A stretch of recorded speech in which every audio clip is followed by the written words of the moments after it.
মানুষ থেকে পুলিশ হয়, কিন্তু পুলিশ থেকে খুব কমজন মানুষই হয়। আজকের সেটা আমরা দেখতে পেলাম। শিক্ষা ব্যবস্থাকে আপনি লাথি মেরেছেন, শিক্ষা ব্যবস্থায় আপনার পুলিশকে দিয়ে আপনি লাথি মেরিয়েছেন, শিক্ষা ব্যবস্থা এমনি চিতায় চলে গেছে। এবারে যারা এখনো পর্যন্ত শিক্ষা ব্যবস্থাকে স্কুলে টেনে নিয়ে যাচ্ছেন, আজকে তাদের মুখে আপনি কালি মাখিয়ে দিলেন। আমার তো বললাম, আমি নিজে থেকে মনে হচ্ছে আজকের আমি কলঙ্কিত শিক্ষক। আজকের যা করলেন ওখানে কলঙ্কিত শিক্ষক। ওরাই ইচ্ছা করে ভালো ভালো শিক্ষককে, সমস্ত শিক্ষক কুলকে মুখে চুনকালি মাখাচ্ছে।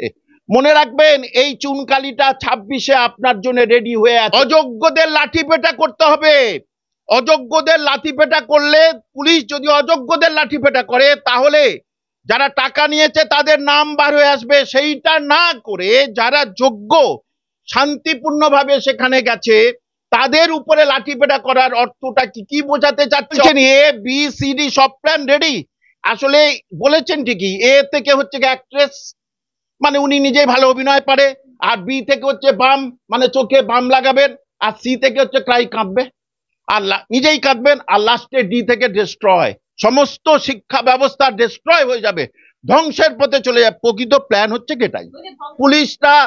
পুলিশদের মধ্যে ভালো লোক আছে, আমি বারবারই বলছি ভালো লোকই আছেন, কিন্তু যারা লাঠিপেটা করেছে তাদের উচিত আগামীকাল থেকে তাদের সন্তানদের আর স্কুলে পড়াবেন না, আপনারা নিজে পড়ান, নিজে বাড়িতে পড়ান।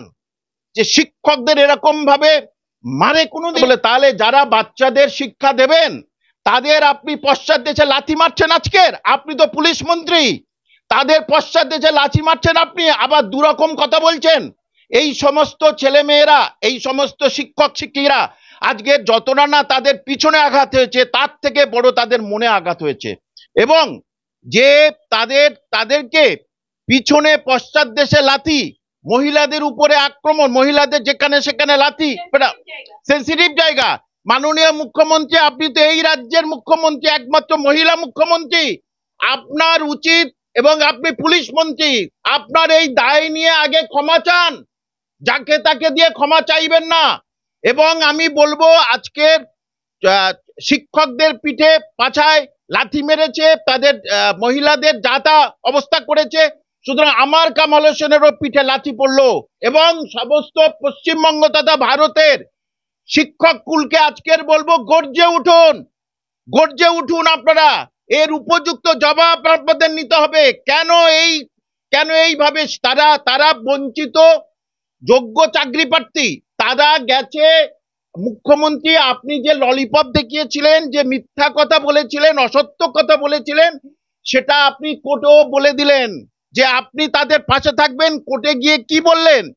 আপনার মধ্যশিক্ষা পর্ষদ কোর্টে গিয়ে কি বললো? এরা 1 বছরের জন্য টেম্পোরারিলি সার্ভিস করবে, তারপরে চাকরি যদি পরীক্ষায় পাশ করে তবে এরা চাকরি করবে। আপনি ওখানে কি বললেন? আপনাদের পাশে আছি। টিকিট কাটার কথা একবারও বলেছেন? পাস হচ্ছে কি, মুখ্যমন্ত্রী কি বলেছেন যে হ্যাঁ তোমরা পাস টাকা দিয়ে ভেতরে প্রবেশ করবে? তাহলে এর ভিতরেও কিছু কিছু চক্রান্ত হচ্ছে, যে সমস্ত পশ্চিমবঙ্গে যাদের চাকরি চলে গেছে, তারা ওখানে অনেকেই যায়নি। চোখে তো মমতা ব্যানার্জি যা বলে দিচ্ছেন ওরা তাই বলছেন।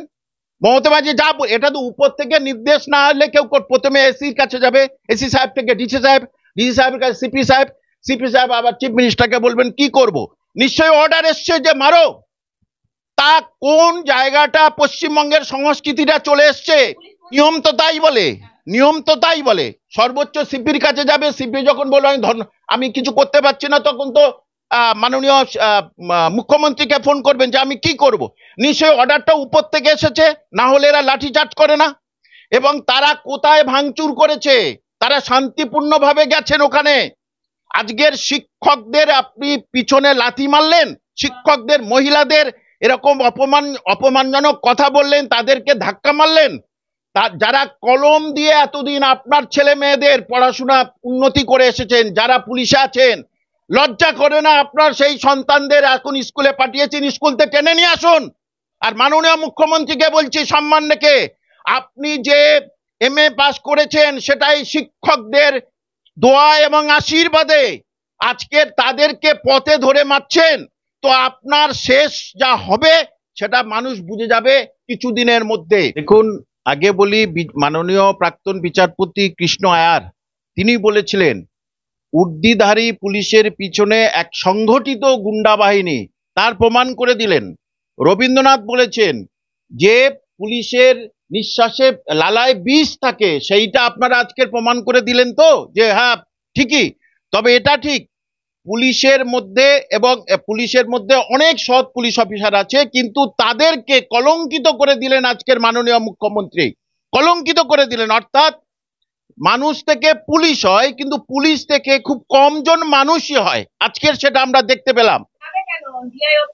আপনারা যে মিথ্যা কথা, যেমন শিক্ষামন্ত্রী, আপনার মুখের ভাষা ঠিক নয়, আপনি শিক্ষামন্ত্রী, আপনার মুখের ভাষা ঠিক করুন। আগে আপনারা নজরুল মঞ্চে কি বলেছিলেন, সেটার কি সত্যতা প্রমাণ হলো? আপনারা তার পাশে থাকবেন নেতাজি ইন্ডোরে, আপনি কি তার কিছু হচ্ছে সত্যতা প্রমাণ করতে পারলেন? মমতা ব্যানার্জির বললাম ক্ষমতা নেই, আমি এখানে বলে দিচ্ছি। এখনো 2 বছর ধরে হাইকোর্টে চলেছে, 9 মাস ধরে চলেছে সুপ্রিম কোর্টে, এখনো যোগ্য অযোগ্য আলাদা করতে পারেননি। আবার আপনি তাদের বড় বড় ভাষণ দিচ্ছেন সেখানে গিয়ে, আবার বলছেন ABCD সব প্ল্যান রেডি। আসলে বলেছেন ঠিকই, এ থেকে হচ্ছে অ্যাক্ট্রেস, মানে উনি নিজেই ভালো অভিনয় পারে, আর বি থেকে হচ্ছে বাম, মানে চোখে বাম লাগাবেন, আর সি থেকে হচ্ছে ক্রাই কাঁদবে, আর নিজেই কাঁদবেন, আর লাস্টে ডি থেকে ডিস্ট্রয়, সমস্ত শিক্ষা ব্যবস্থা ডিস্ট্রয় হয়ে যাবে, ধ্বংসের পথে চলে যাবে। প্রকৃত প্ল্যান হচ্ছে এটাই।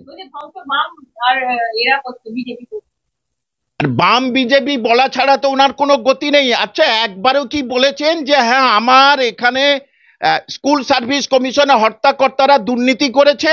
এটা কি একবারই বলেছেন এর আগের মিটিং এ? একবারই তো বলা উচিত হ্যাঁ আমার ভুল হয়েছে, আমার যারা স্কুল সার্ভিস কমিশন তথা ক্যাডাররা এরকম টাকা তুলেছে, বেআইনি ভাবে চাকরি দিয়েছে, এটা কি একবারও বলেছেন? সেটা কেন বলেন? নিয়ে সৎসাহস নেই কেন? একজন মুখ্যমন্ত্রী হয়ে আপনার সৎসাহস নেই, এবং যারা সেখানে তারা আর কোনো ভাঙচুর করেনি, কোনো কিছু করেনি।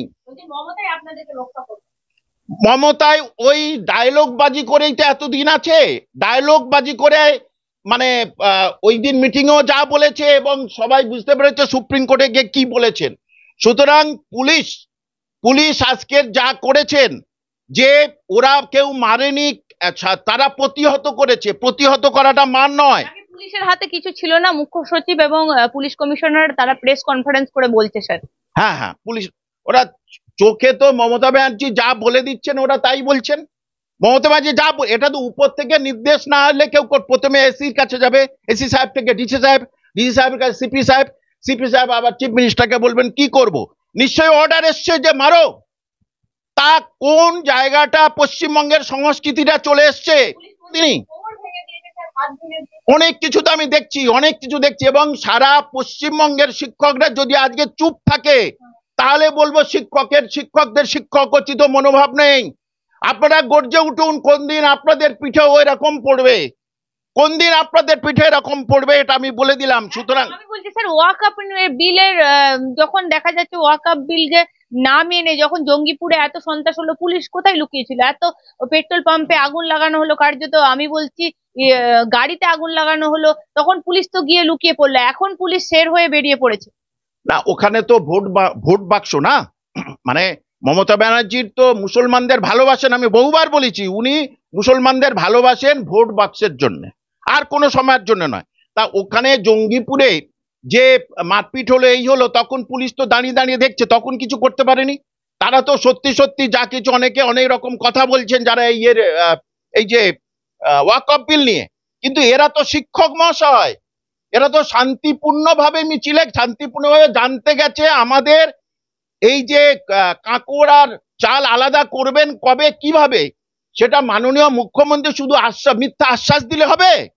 আমি তো বললাম উচিত আজকের সন্ধ্যাবেলা উচিত অযোগ্যদের লিস্ট ওয়েবসাইটে দেওয়া, এবং কালকের সকালে একটা ইংরেজি পেপার একটা বাংলা পেপার অযোগ্যদের নাম ঠিকানা দিয়ে দেন।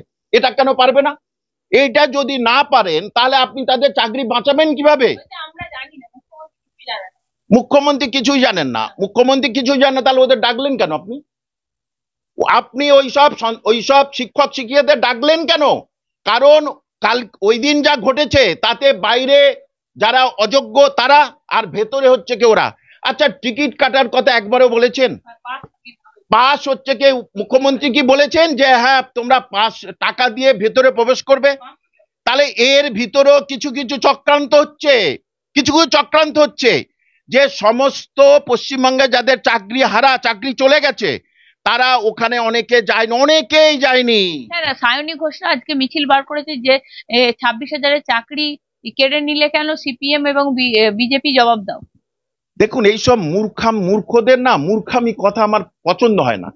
নাটক করে করে বেরিয়েছে, সিনেমা করে করে, যার সেটা তার পেশা, আমার শিক্ষকতা পেশা, কিন্তু আমাদের মুখে এই অসত্য কথা বলতে আটকায়, সেই জন্য আমরা শিক্ষক আর সেই জন্য ওরা অভিনেত্রী। যে চাকরি কেড়েছে তো আপনি তো নিজে বললেন আমি সব ঠিক করে দেবো। কই কি করলেন? ঠিক করলেন কোথায়? কোথায় ঠিক করলেন? কিছু তো ঠিক করতেই পারলেন না। বরঞ্চ সুপ্রিম কোর্টে গিয়ে রিভিউ তো দূরের কথা, সে সুপ্রিম কোর্টে গিয়ে বললো এরা চাকরি করবে এত পর্যন্ত এবং টেম্পোরারিলি করবে। এবং শিক্ষককুল যা করেছে ঠিক করেছে, যে কেন স্কুলে যাবেন তারা, কেন স্কুলে যাবেন?